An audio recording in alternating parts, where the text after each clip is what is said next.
क्या हाल चाल आप सभी के। क्या 99 परसेंटाइल आप मई एंड होने वाला है जून में अगर आप प्रिपेयर कर रहे हो तो क्या आपके 99 परसेंटाइल आ सकते हैं कि नहीं कैड के पेपर में। गाइज देखो 99 परसेंटाइल लाने के लिए 5 मंथ बचे हुए हैं। नवंबर में पेपर है तो 5 महीने के अंदर 5 ऐसी इंपॉर्टेंट टिप्स कौन सी है वीडियो में डिस्कस करेंगे। आइए स्टार्ट करते हैं अपने पहले और सबसे मोस्ट इंपॉर्टेंट पॉइंट की ओर।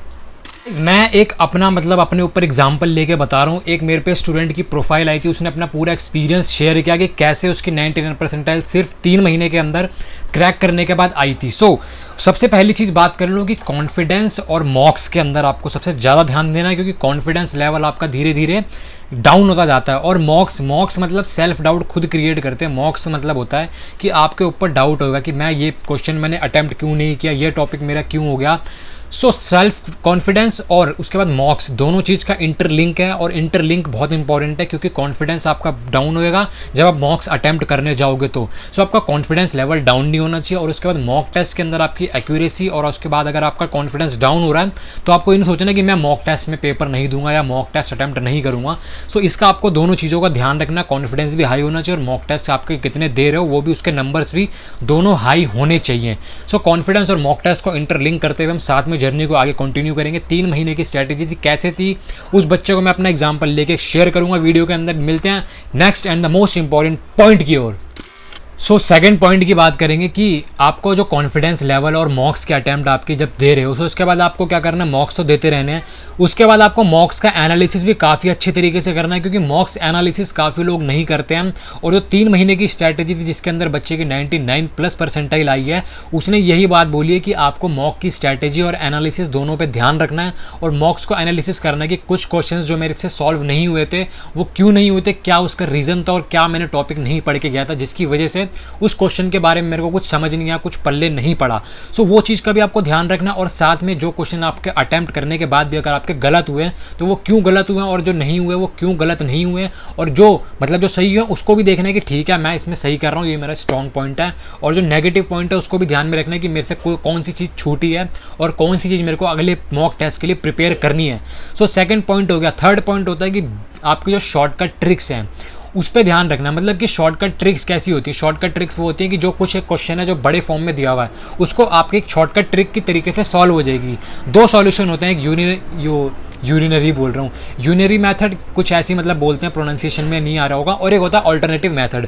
उस पर ध्यान मत देना, सिर्फ मेरी जो कॉन्सेप्ट समझा रहा हूँ उसको कोशिश करना समझने की। 2 मेथड होते हैं। ऑल्टरनेटिव मेथड हमेशा थोड़ा सा सिंपल और कॉम्प्लेक्स नहीं होता। आपको क्या करना है, अगर आपको शॉर्टकट ट्रिक समझ में आ गई उसके बाद आपकी शॉर्टकट ट्रिक से वो वाला क्वेश्चन छोटे फॉर्म में सॉल्व हो जाएगा। जैसे कि अगर आपको कुछ a+b का होल स्क्वायर अगर आपको आता है तो उसकी भी शॉर्टकट ट्रिक्स होती है। वो सारी चीज़ आपको ध्यान रखनी है, शॉर्टकट ट्रिक्स बनाते रहना है। यहाँ पर ऊपर आई बटन पे वीडियो आ रही है कि आपको शॉर्टकट ट्रिक्स कैसे बनानी है, तुम्हारे भाई ने भी अपनी बनाई थी, उसके अंदर आपको देख के ये पता लगा सकते हो कि मेरे को अपनी शॉर्टकट ट्रिक कैसे बनानी है। अब बात करेंगे अपने 4th and the most important point की ओर। नेक्स्ट पॉइंट है, और पिछले पॉइंट में मैं छोटी सी चीज़ मिस कर गया कि आपको बेसिक्स और शॉर्टकट दोनों का ध्यान रखना है। बेसिक्स मतलब कॉन्सेप्ट आपका प्रॉपर क्लियर होना चाहिए, सॉर्टेड होना चाहिए। अगर आपको कोई भी क्वेश्चन दिख जाए जो कि कॉन्सेप्चुअल है उसको आपको 100% टारगेट होना चाहिए कि ये क्वेश्चन मेरे को दिख गया तो ये मेरा फॉर श्योर सही जाएगा। सेकंड चीज़ की मैं नेक्स्ट पॉइंट की मैं बात कर लूँ कि आपका प्रीवियस ईयर के क्वेश्चन पेपर आपको सॉल्व करने हैं। प्रीवियस ईयर के क्वेश्चन पेपर सॉल्व करने से क्या होगा कि आपका कॉन्फिडेंस लेवल तो बूस्ट होएगा ही होएगा, और साथ में आपको उसको बार बार सॉल्व करना है। मतलब अगर आपने 1 बार कर लिया, 2 बार कर लिया, 3 बार कर लिया, उसको कोई भी क्वेश्चन उस पैटर्न में या उस टॉपिक से रिलेटेड आया, सेम क्वेश्चन भी काफ़ी बार रिपीट हो जाते हैं कैट के पेपर के अंदर। जो बहुत प्रीवियस ईयर के पेपर होंगे ना, जैसे कि 1990, 2000, 2006, 2000, वो दोबारा रिपीट होंगे। मतलब पैटर्न कितने सारे क्वेश्चंस लेके आ सकते हैं यार, पेपर सेटर कितने क्वेश्चन लेके आएगा। कुछ क्वेश्चन को वो रिपीट करेगा जो उसके अंदर शॉर्टकट ट्रिक्स आपने सीखी, उससे आपको ये फ़ायदा हो जाएगा कि शॉर्टकट ट्रिक्स आप उसको अप्लाई करके उस क्वेश्चन के अंदर लगा सको। ये चीज़ का आपका फ़ायदा होगा। अगर आप बार बार प्रीवियस ईयर पेपर के क्वेश्चन पेपर अगर आप सॉल्व कर रहे हो तो उसका यही फ़ायदा होगा कि आपको उसके बाद जो नया क्वेश्चन उस टॉपिक पे या उस पैटर्न पे दिखेगा तो वो आप सॉल्व कर लोगे। आ चुके हैं सारे पॉइंट डिस्कस हो गए। 5 पॉइंट 5 महीने की स्ट्रैटेजी में आपको कौन से लगा सकते हो जिससे आपकी 99 परसेंटाइल आएगी। सो मैं एक अपना प्लस पॉइंट डाल देता हूँ कि इसके अंदर जो 6th पॉइंट है जो कि मेरी तरफ से एडिशनल है कि एक्सटर्नल वैलिडिटी। इसका मतलब क्या है एक्सटर्नल वैलिडिटी? इसका मतलब ये है कि आपको किसी एक्सटर्नल पर्सन से या किसी से भी नहीं पूछना कि क्या मैं ये टारगेट अचीव कर सकता हूँ या कर पाऊंगा, कर पाऊंगी नहीं। ये क्वेश्चन आपके दिमाग में बिल्कुल नहीं आना चाहिए। आपका माइंड सॉर्टेड होना चाहिए, क्लियर होना चाहिए कि क्या मेरा टारगेट है, क्या मेरा गोल है। जैसे कि मैं अगर बोल रहा हूँ कि मैं 99 परसेंटाइल ला सकता हूँ, ये मेरे को पता है। मैं किसी XYZ से नहीं पूछूंगा कि क्या भाई मैं इतनी परसेंटाइल आ सकती है। इस पर मतलब बिल्कुल ध्यान नहीं देना, आपको अपनी मेहनत करते जाना है।